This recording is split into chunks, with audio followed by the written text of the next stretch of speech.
everyone, and welcome to Stan the Wine Man TV. I am your host, Stan Rutan, and this is the Blue Collar Wine Show, where I help you spend your wine dollars wisely.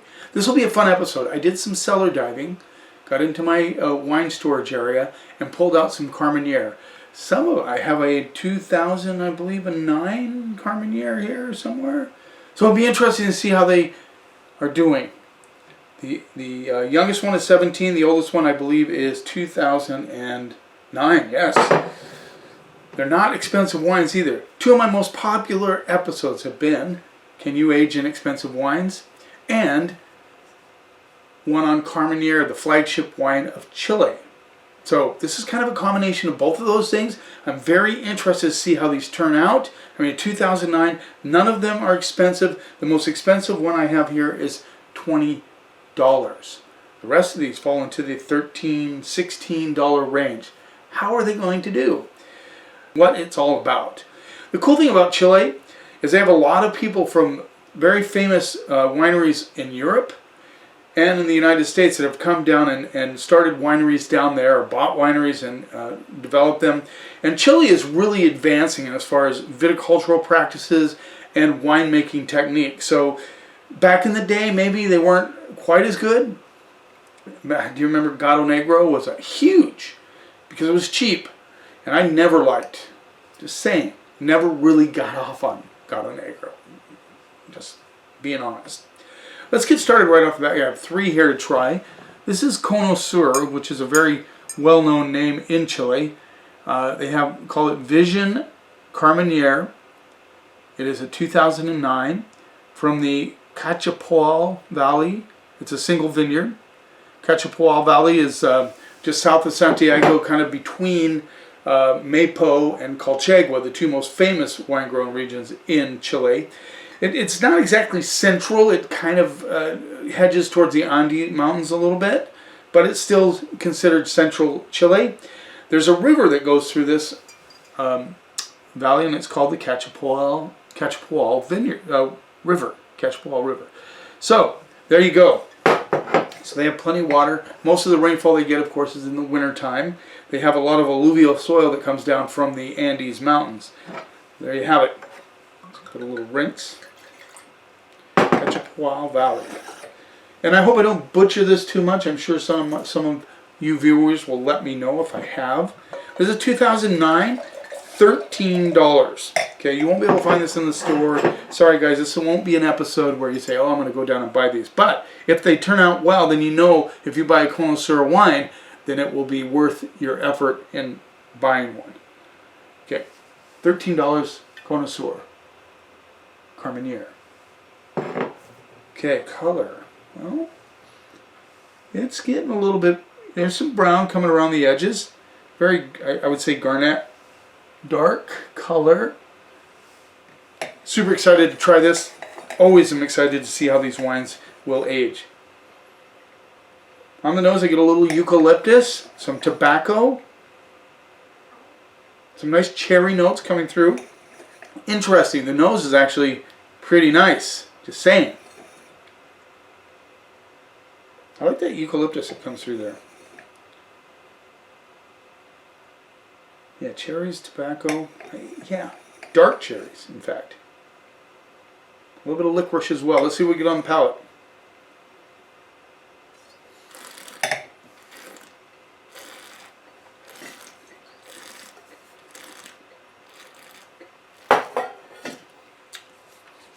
You know what? I'm very impressed with this wine. Super impressed. Sorry, I was going to spit it out, but couldn't do that. I get a little spice notes. I get this deep kind of olive cherry thing going on the palate. Smooth tannins. It still has structure. This is a nicely balanced wine. I hope I have another one in my cellar. I get some spiciness on the back end, so obviously they use some oak on this.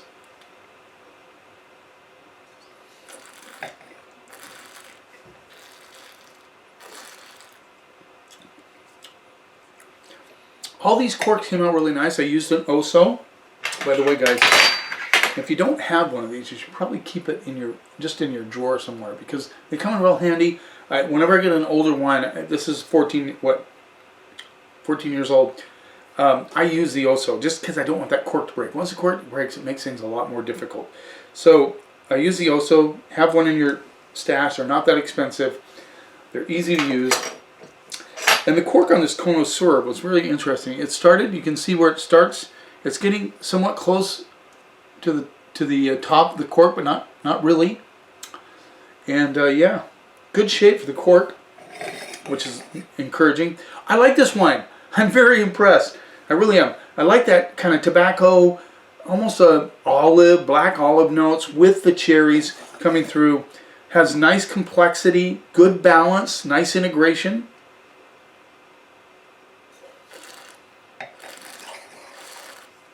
Just getting a touch of eucalyptus on the mid palate into the finish. Guys, it's ready to drink now, but look, $13, okay? $13, and it's drinking beautifully. I'm serious, guys. Don't be afraid to take an inexpensive wine and put it away. Hopefully you have a good wine steward that can say, yeah, this has everything you need to make it age well, whether it's acid, fruit, and tannins, nicely balanced. This is absolutely incredible for a 14-year-old wine that's only $13. I don't even know if I paid that much for it, really, but I think I did. A little bit of red flower notes come through. That spice is amazing. Pretty amazing for that amount of money. So now we're going into the 2012 Reserva Castillo de Molina by San Pedro. And this is from the Maule Valley, which is way south. Maule, south of Colchagua. Carmenere, 2012. 2012. This is $16. Man, that last one, amazing. In fact, I'm going to put the cork in it right now, guys, and the reason I'm doing that is because it's older, it might deteriorate a lot quicker. I'd like to have more of that a little bit later. I'd like to share that with somebody, actually, but might not be able to. Okay, so the San Pedro Castillo de Molina Carmenere Reserva from the Maule Valley in Chile. $16. Nice. $16, guys. I mean, come on. So many people buy these big expensive wines and they put them away. They think they have to be expensive to do it, and it's just not true. The only way you're going to find out is to try it. So good color on the ruby red side, a little dark. Carmenere can be known to be very vegetal, but not always. Let's see what we get on those. Now this, see, I just said that, and now I get nettles on the nose, a little branchiness, a blackberry stem, a little pepper coming through on the nose. Let's see what we get on the palate.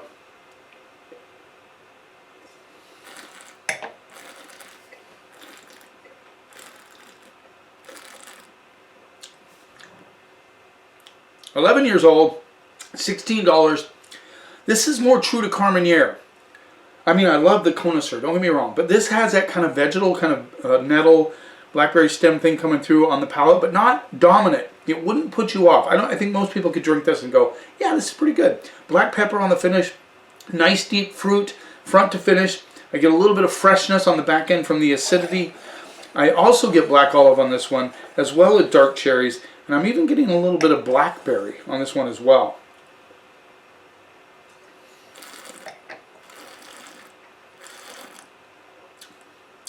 A little eucalyptus coming through on this one, in the mid palate into the finish. I like the freshness on this. Guys, it's 11 years old. It's $16 and it's aging nicely. This could actually use another 3 years. Easily, I would stretch it 3 years, just saying. That's why they always say you should buy wines in fours. You know, if you don't have a lot of cash, buy them in fours. That way after maybe 3 to 4 years you can open one, and then you'll know if it's going to age well. You can usually tell. Hopefully you have somebody that can give you some advice on that. But I would definitely encourage you to toy around with the inexpensive wines, as long as you find a good one. And this is a good wine.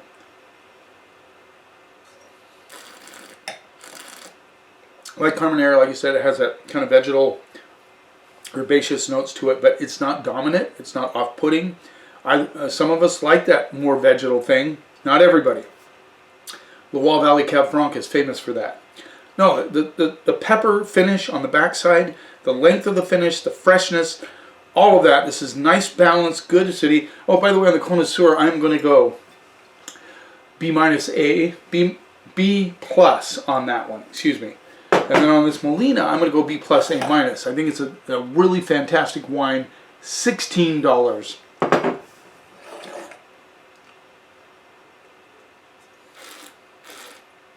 I'm telling you guys, those Chileans really know how to make wine. They do. They do a good job. Let's move on to the 2017. So now we're getting into a little bit younger wine. This is I'm going to mess this one up. Ofgel Armador Carmenere 2017 from, this is the Central Valley, Chile. Valley Central, Chile. This rolls in at $13. 17, so you know it only has 6 years on it. But let's talk a little bit about the Central Valley while I'm rinsing my glass. Central Valley extends from the Maipo Valley just south of Santiago down to the Maule Valley down south. 250 miles of vineyards. It's one of the most important wine growing regions of Chile, and they produce a lot of wines. It's kind of like, I guess you could liken it to the Columbia Valley in Washington State. There's a lot of sub-appellations in there. You know, Maule is in that region. Maule, by the way, used to be famous for Pais, which is a grape that now they're pulling out and replacing it with more varietals like Cab, Carmenere, Syrah, etc. But the Central Valley stretches from Maipo down to the Maule Valley. And yes, it's a huge region. Chile is a very skinny country from the Pacific Ocean to the Andes Mountains. But boy, they do some great wines. This is like a darker red, burgundy style color. I mean, I'm getting really dark on this one. Let's see what we get on the nose. Now, this is different than all of them. And probably because those are more mature. By the way, I'm going to put the cork back in the San Pietro. Again, I don't want them to deteriorate too quickly. This has a branchiness to the nose, like an earthy aromas. With a little cherry. I'm getting kind of a candy-esque cherry thing going on. Some licorice notes. Let's see what we get on the palate.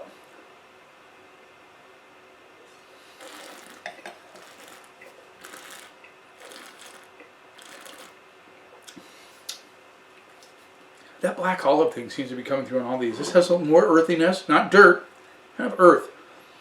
Forest floor a little bit, but not any dampness, like dried forest floor. Dark cherry notes, a little bit of blackberry coming through as well. Nice balance on this wine. This has ageability, guys. It has the acidity, the fruit, the tannins. The tannins are smooth, but they're almost like meaty. I get this meaty element on the tannins.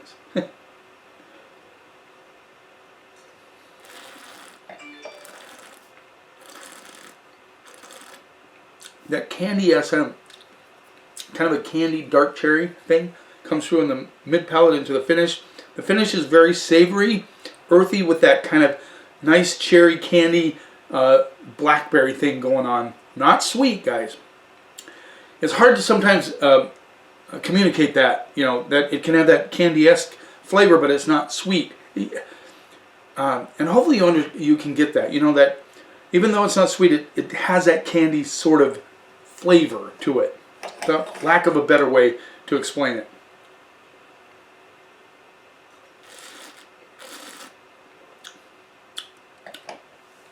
Has a little cranberry-esque thing going on the backside with a little bit of tobacco. I think it's a nicely balanced wine. It will age, I think, at least 3 to 4 more years. Oh, if I have another bottle of this. This is fun. I mean, look at these wines. And this is a lot fresher than the last two, which you would expect because it's 17. But well-made wine for $13. And that's the beauty of Chile. Yes, they have expensive wines. I know that. They have some really expensive wines there. But some of their, you know, this range, you can find some really good values. And you know that's what I'm all about.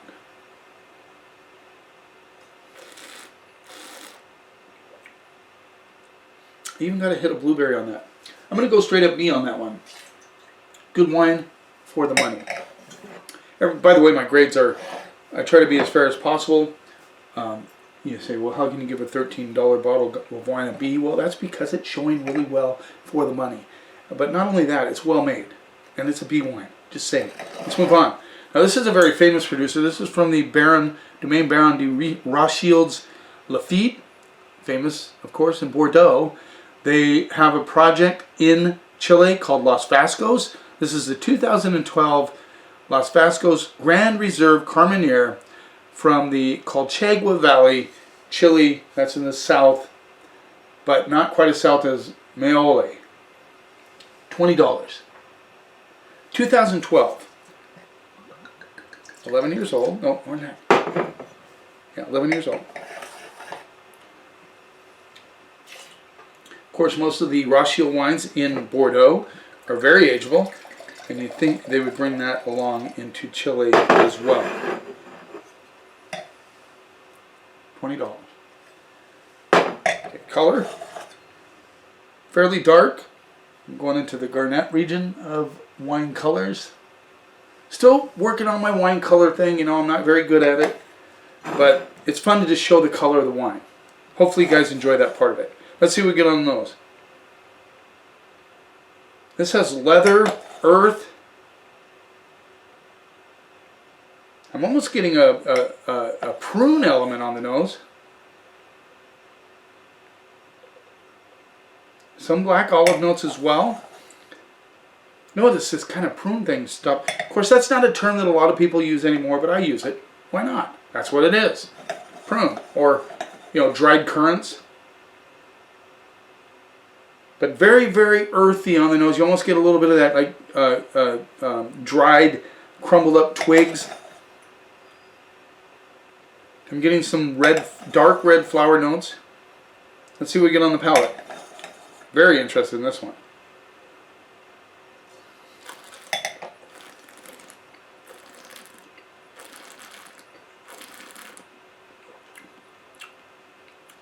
Nice intensity. I'm very excited about this episode. Look at this, you know, dark cherries.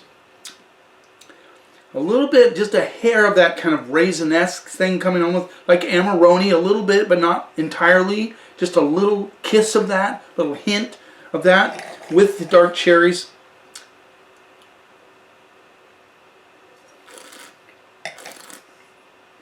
Smooth, structured tannins, nice integration. This baby will age a little bit longer. I wouldn't go too much longer. In fact, I like it right now. It has that nice sweeter tannins on it coming through. Really still fresh, so the acidity is nicely balanced with the fruit and the tannins. This is a nice bottle of wine, just saying.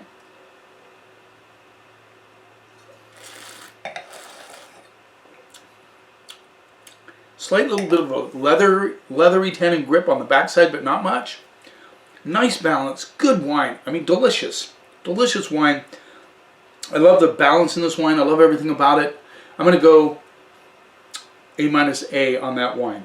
They're all really good. I mean, I'm so impressed with these wines, especially the connoisseur, which I was a little afraid to put in my mouth, just saying. I am a daring soul, but, you know, I was a little worried about this, but what a great wine for $13. You step up to the $20 range. The depth, the complexity is there. You can see it. But still, come on, guys. $19.99 retail? That's nothing, really. I mean, maybe for some of us, I admit that. You know, there's times I don't want to spend $20 on a bottle of wine, but that's still a fair price for what you get.